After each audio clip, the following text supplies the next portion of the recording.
Hare Krishna! We will proceed on our journey with 33rd verse of 3rd chapter from Bhagavad Gita as it is. The Sanskrit verse is as follows. Sadrisham cheshtate swasya prakritir gyānavānapi prakritim yanti bhutani nigraha kim karishyati.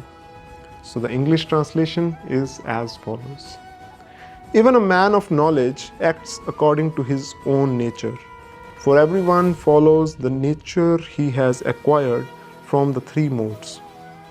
What can repression accomplish? When revolutionaries seize power from a tyrannical regime, they often go on a destructive spree, wanting to eradicate all reminders of the dark past. Their sentiment is understandable, but their action is impractical.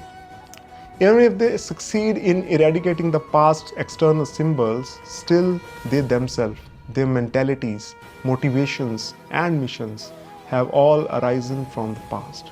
They need to move on from the destructive spree to a constructive phase, wherein they make peace with the past and examine which of its products are usable for creating a better future.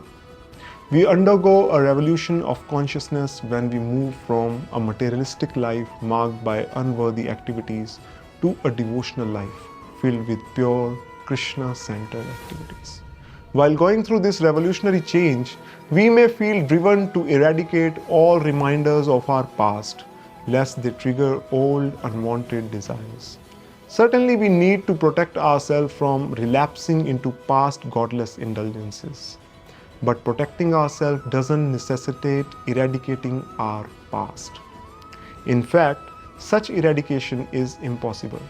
The past is embedded in the very fabric of who we are.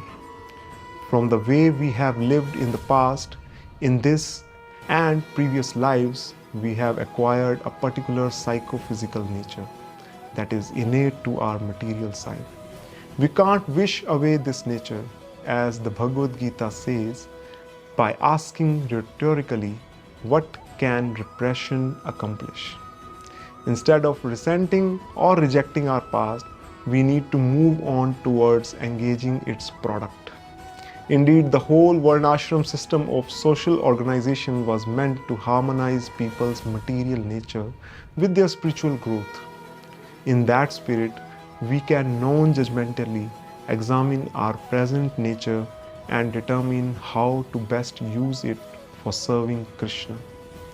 By thus making peace with our past and engaging our nature devotionally, we can spiritualize our present for creating an eternally bright future. We will discuss the 34th shloka in the next episode. Till then, Hare Krishna.